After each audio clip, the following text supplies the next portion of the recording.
भगवान शंकर का अवधूत वेश में बाल कृष्ण का दर्शन। भगवान शंकर की दृष्टि भी ब्रह्म में ही स्थिर थी।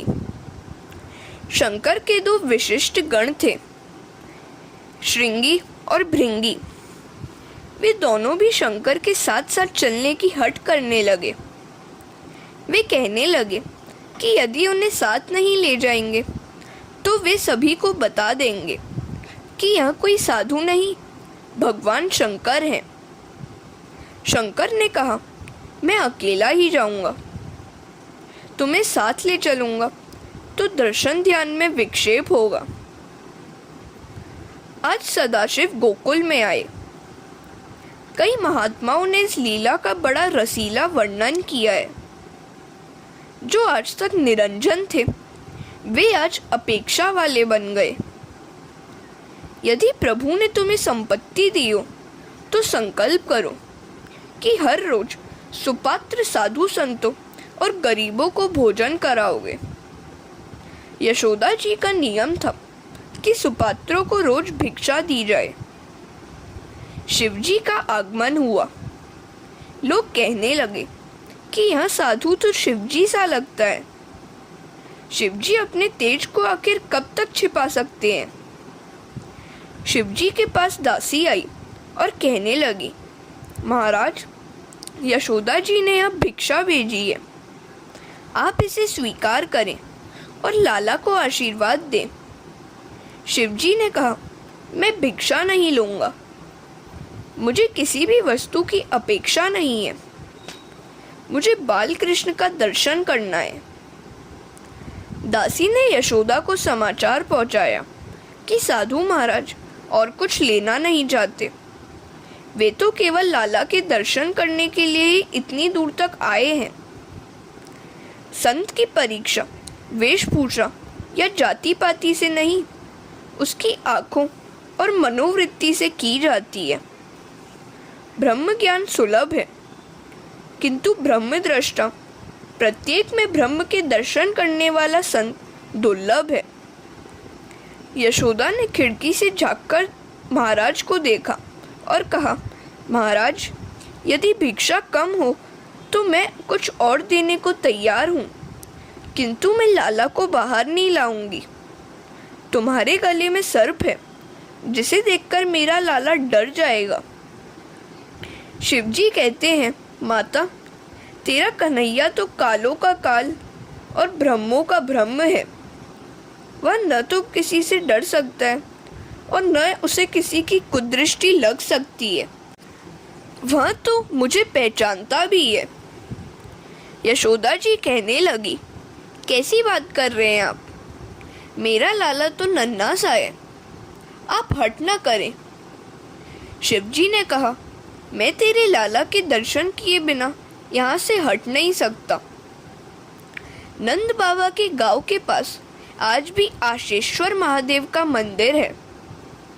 आज भी शिवजी वहाँ लाला के दर्शन की आशा लगाए बैठे हैं। व्रत 84 की प्रदक्षिणा कम से कम एक बार तो करनी ही चाहिए। व्रत 84 परिक्रमा महापुण्यदायी है। इससे जीवन के सारे पाप जल जाते हैं। व्रज तो लीला भूमि है, वहाँ बैठकर ध्यान करोगे तो परमात्मा स्वयं लीला रहस्य समझाएंगे। हरे कृष्णा। इधर बाल कन्हैया ने जाना कि बाहर शिवजी पधारे हैं और माता उसे वहाँ नहीं ले जाएगी, तो जोरों से रुंदन शुरू कर दिया। दासी यशोदा से कहने लगी, माता जी, उस साधु के होठ हिल रहे हैं, मानो न मानो उसी ने कुछ मंत्र प्रयोग किया है जिससे लाला रो रहा है। ऐसा साधु कभी देखने में नहीं आया है। मैं बाल कृष्ण को बाहर ले आऊं और साधु से आशीर्वाद मांगूं। और फिर उसने कन्हैया का श्रृंगार कर दिया। यशोदा ने दासी से कहा, उस महाराज से कहना कि लाला को देखना, किंतु टकटकी लगाकर मत देखना। वृंदावन के बाके बिहारी का स्वरूप दिव्य है। श्रीनाथ जी का स्वरूप भी अद्भुत है। जब तक स्वरूपासक्ति नहीं हो पाती, भक्ति हो नहीं सकती। लौकिक नाम रूप के प्रति जैसी आसक्ति है, वैसी ही आसक्ति प्रभु के नाम रूप से हो जाए, वही भक्ति है। बाके बिहारी के मंदिर में पर्दा होता है, पर्दा ही तो माया है। जीव ईश्वर का दर्शन करता है, तब बीच में माया का पर्दा आ जाता है। मंदिर में राधा जी का सेव्य स्वरूप है। बाके बिहारी 2 मिनट राधा जी को और फिर जगत को दर्शन देते हैं। 4 आंखें मिलने पर ही दर्शन में आनंद आता है। कन्हैया हंसता है। इस साधु ने जादू किया है। महाराज की नज़र में जादू है। यह साधारण साधु नहीं है। दासी लाला को शिवजी के पास लाई। शिवजी ने दर्शन करके प्रणाम किया। दर्शन करके आनंद तो हुआ, किंतु तृप्ति नहीं हो पाई। मुझे कन्हैया से मिलना है। आनंद में अद्वैत है, द्वैत नहीं। मुझे अपने प्रभु से मिलना है। श्री कृष्ण के साथ एक होना है। जब तक ईश्वर से जीव थोड़ा सा भी दूर होगा, उसके लिए भय बना रहेगा। शिवजी ने सोचा कि यदि बाल कन्हैया मेरी गोद में आ जाए तो बड़ा आनंद हो जाए। शिवजी कहने लगे, तुम इस बालक के भविष्य के बारे में पूछती हो। यदि उसे मेरी गोद में दिया जाए तो मैं उसके हाथों की रेखा अच्छी तरह से देख लूं। यशोदा जी ने बाल कृष्ण को शिवजी की गोद में रख दिया। शिवजी समाधि में डूब गए। बातें अद्वैत में नहीं हो पाती, द्वैत में ही होती रहती हैं। जब हरि और हर एक हो गए हो, वहां कौन क्या बोलेगा। शिवजी ने यशोदा जी से कहा, माता, तेरा पुत्र तो सम्राट होने वाला है। शिवजी ने तांडव नृत्य किया। अति आनंद की अवस्था में जीव नाचने लगता है। हाथ में आम्रफल आने पर लोग नाचने लगते हैं, तो इधर तो शिवजी के हाथों में बाल कन्हैया आ गया है।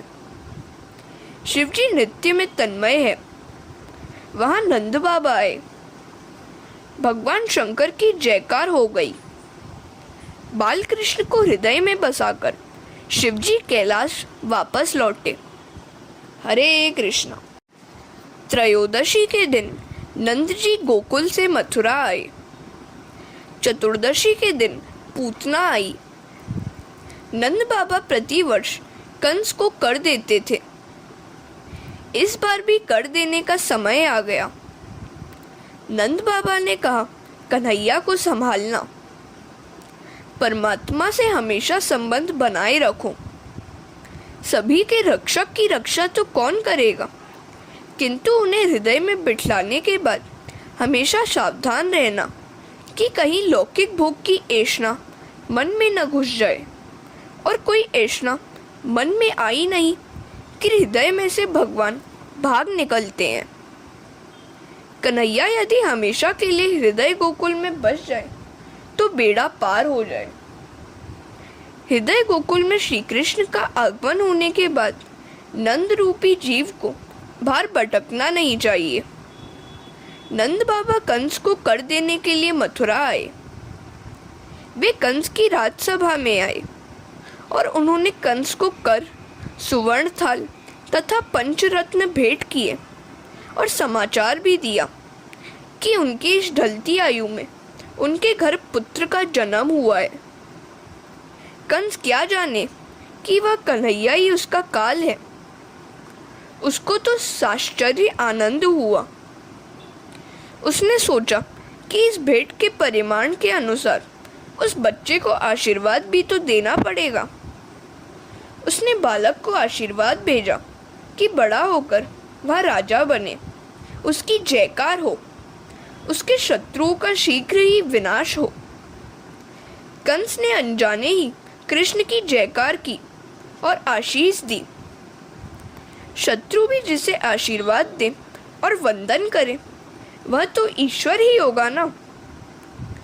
भेंट के परिमाण से आशीर्वाद देने वाला कंस ही है।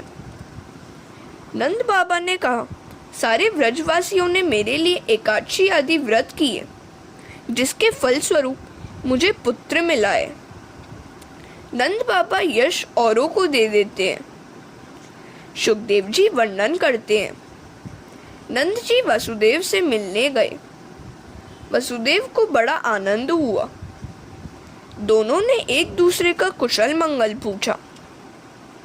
किसी मित्र से मिलन होने पर अपने सुख की बात न करो, किंतु उसके दुख की बात जानकर उसे आश्वासन दो। नंद जी वसुदेव से सुख दुख की बात पूछने लगे। सुना है आपके घर पुत्री का जन्म हुआ था और कंस उसकी हत्या करने आया था। वसुदेव ने कहा, हाँ, यह बात सच है, किंतु इसमें कंस का नहीं, मेरे कर्म का ही दोष है। किंतु आपके घर जो बालक है वह मेरा ही है। नंद बाबा ने भोलेपन से हाँ कह दिया, वह आपका ही है। वसुदेव मन में कह रहे थे, कन्हैया मेरा ही है। मैं ही उसे आपके घर उस रात को छोड़ गया था। किंतु नंद जी इस गूढ़ार्थ भरी बात को समझ नहीं पाए। नंद रूपी जीव गोकुल छोड़कर कहीं दूर जाता है तो वहाँ काम, मद, लोभ, मोह, मत्सर आदि राक्षस आ धमकते हैं।